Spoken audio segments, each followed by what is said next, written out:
in all the hundreds of classic rock and blues solos that I have learned over my many years of playing guitar and my many years of teaching, I have never once seen anyone play the blue note in this particular place. And I don't know why, because it's actually very easy, it's very cool, and just playing the blue note in a different spot means that we end up playing a different series or collection of notes before and after it. So it's awesome.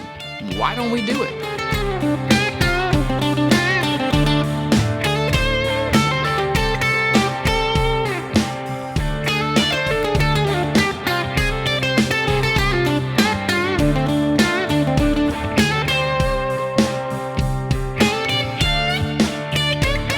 If we're thinking about the easy shape of, let's say, A minor pentatonic for a moment, we all have learned that the blue note is in two places. There and there. And that's because all of our favorite guitar players over the many years play them there. But in A minor pentatonic, that note happens to be a D sharp. And we can play D sharp in different places on the fretboard.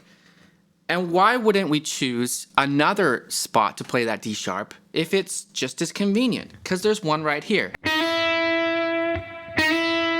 And the really cool thing about that is that we can slide to the E note, the fifth of the scale, from that blue note.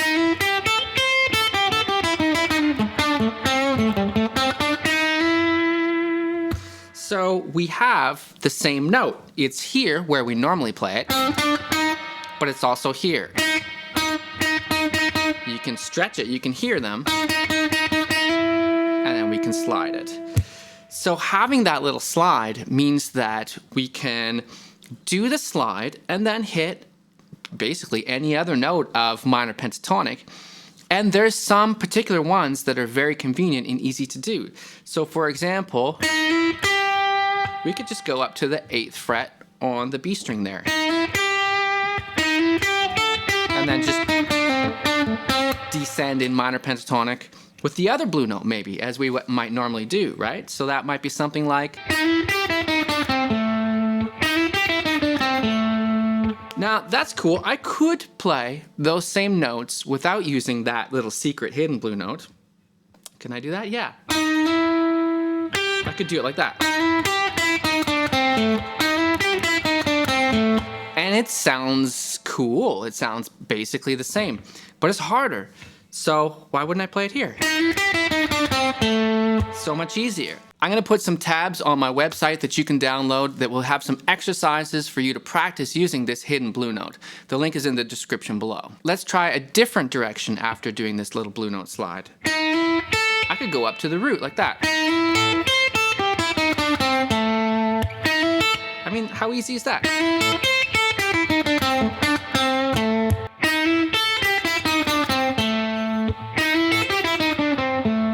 How would I play that if I was using the blue note where we normally play it? I might go like that instead, which is also cool. But again, just having more places to play that note and just having it under a different finger, in this case it's the first finger, having it under a different finger means that we end up playing the same notes but in a different, more unique order.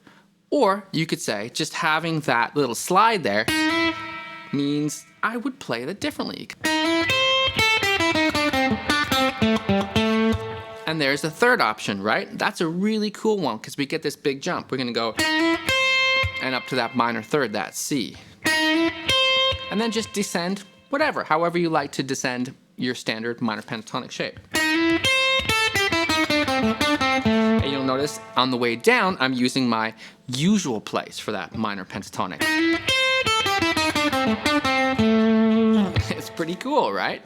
You could do a little repeating figure. This kind of sounds like Grant Green, the jazz guitar player Grant Green. It's kind of jazzy blues.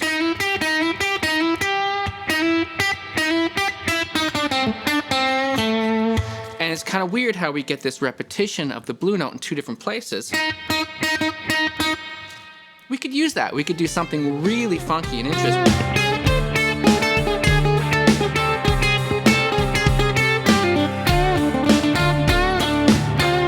dissonant because we keep getting the blue note. Bop, bop, bop, bop, bop, bop. It's a really weird sound.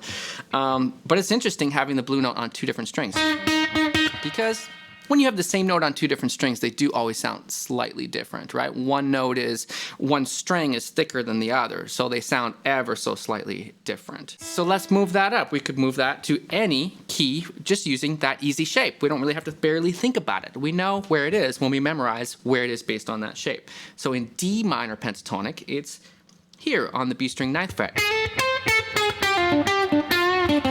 Let's try that with this little track here.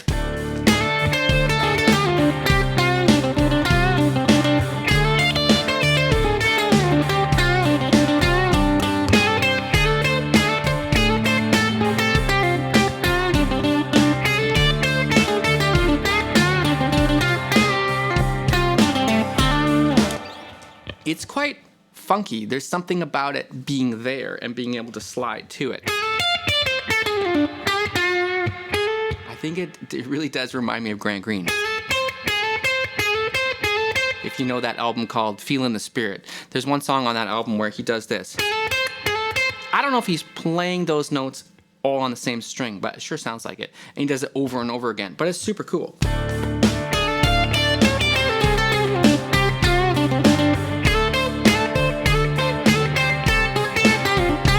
One more thing we could say about this blue note is that arguably you could say it belongs to the pentatonic shape that's just below, right?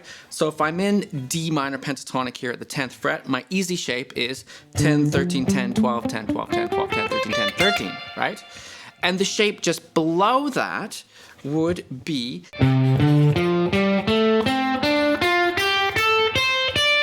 and the blue note is there on the B string.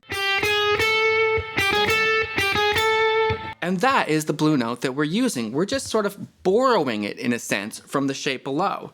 We're using our easy shape, and we're just stretching down to get it from the previous shape, because in the previous shape, it's here. But in the easy shape, the shape above, it's there. And all we have to do is stretch our first finger down a little bit to grab it.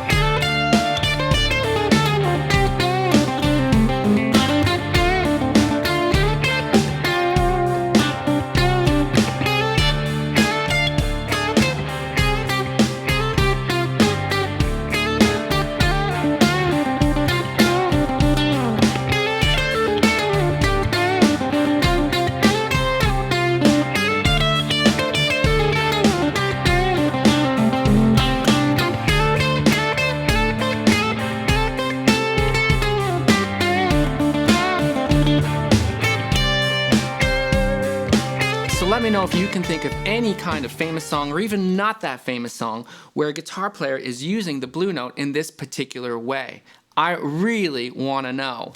And I'm going to put a video on the screen here for you from my channel. Please check it out. My name is Blue Morris, and I teach guitar lessons here in Vancouver, Canada. I'll see you next Saturday.